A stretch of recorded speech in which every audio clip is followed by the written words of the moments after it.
Look around you. From the device in your hand to the global networks connecting us all, our world is built on a foundation of silicon. Tiny, intricate circuits, invisible to the naked eye, power every facet of modern existence. We live in an age of unprecedented technological advancement, driven by an insatiable hunger for speed, power, and miniaturization. But what if I told you that the very bedrock of this digital civilization, the ability to create these miraculous microchips, rests almost entirely on the shoulders of a single highly specialized company, a company whose name most people have never heard, yet without its machines, the entire global tech industry would grind to a halt. This is the story of ASML, the silent titan that builds the future, one microscopic layer at a time.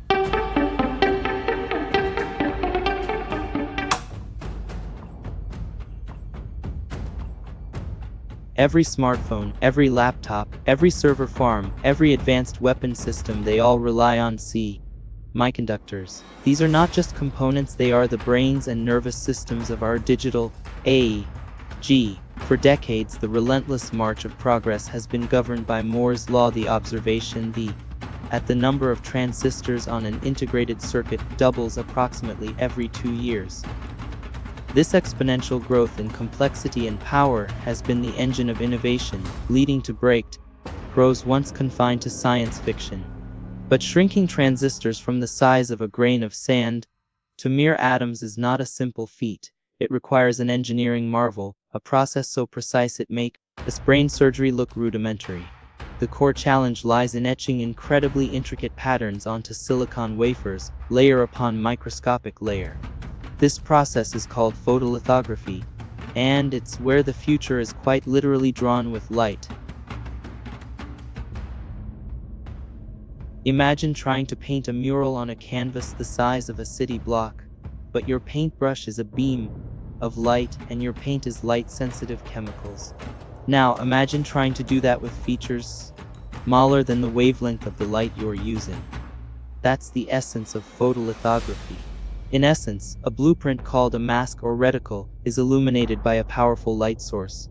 This light passes through a complex series of lenses, shrinking and focusing the pattern onto a silicon wafer coated with a light-sensitive material called photoresist.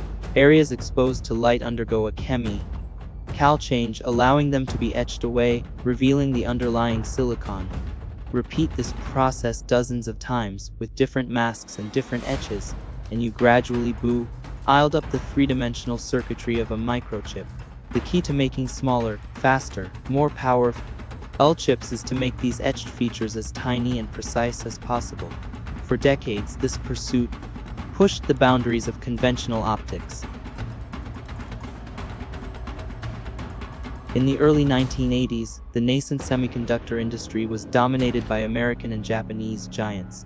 It was against this backdrop that a small joint venture emerged from Philips and Advanced Semiconductor Materials International ASMI in the Netherlands, ASML, or Advanced Semiconductor Materials Lithography. They were latecomers to a fiercely competitive field, but ASML had a distinct vision to dedicate themselves solely to the art and science of lithography. While competitors diversified, ASML focused, relentlessly pushing the boundaries of what was optically possible. Through strategic partnerships, audacious engineering bets, and an unwavering commitment to research and development, ASML slowly but surely began to outpace its rivals. They understood that the future of computing hinged on mastering light at its most fundamental level. But their true dominance would come from a technology so challenging, so complex, it was once deemed impossible. As chip features shrank into the tens of nanometers, conventional deep ultraviolet DUV light, even with clever optical tricks, was reaching its physical limits. A new light source was needed, one with an incredibly short wavelength, extreme ultraviolet, or EUV. EUV light has a wavelength of just 13.5 nanometers, about 1/14 that of DUV. It's so short, it's absorbed by almost everything, including air and glass. This meant the entire system had to operate in a near-perfect vacuum, and instead of lenses, incredibly precise mirrors were required. The creation of EUV light itself is an engineering marvel. A powerful CO2 laser fires twice at microscopic droplets of molten tin, turning them into a plasma that emits the desired EUV radiation.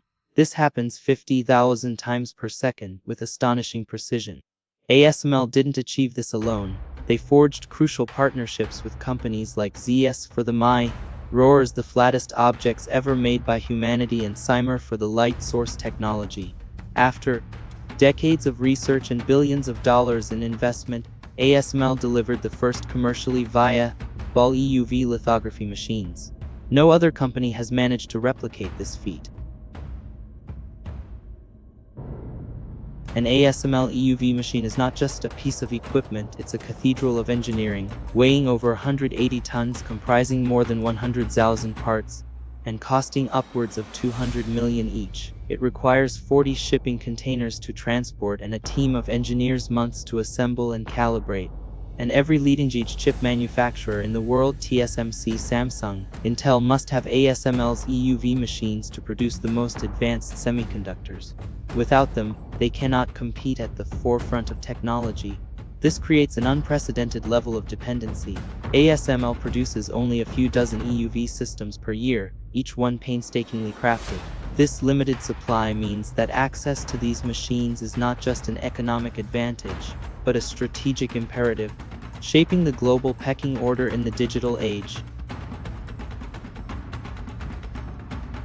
The implications of ASML's monopoly extend far beyond the realm of engineering.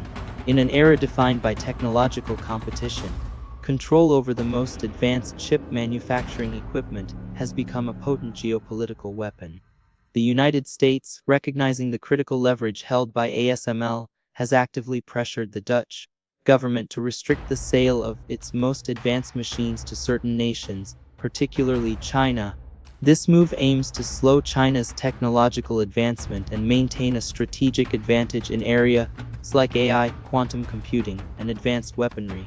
For nations like China, the inability to acquire these machines represents a fundamental bottleneck in their ambition to achieve technological self-sufficiency.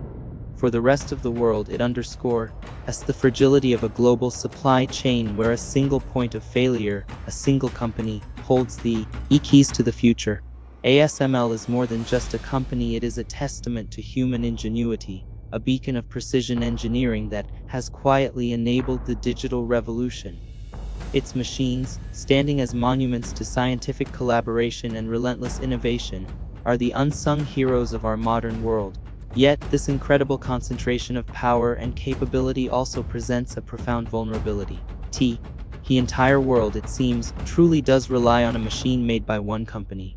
As technology continues its relentless march forward, the story of ASML reminds us that the foundations of our future are built in the most unexpected and highly specialized corners of human endeavor. And in that intricate dance of light and matter lies the blueprint for tomorrow. Thank you for watching our video. Don't forget to like and subscribe. We value your thoughts greatly. Let us know in the comments.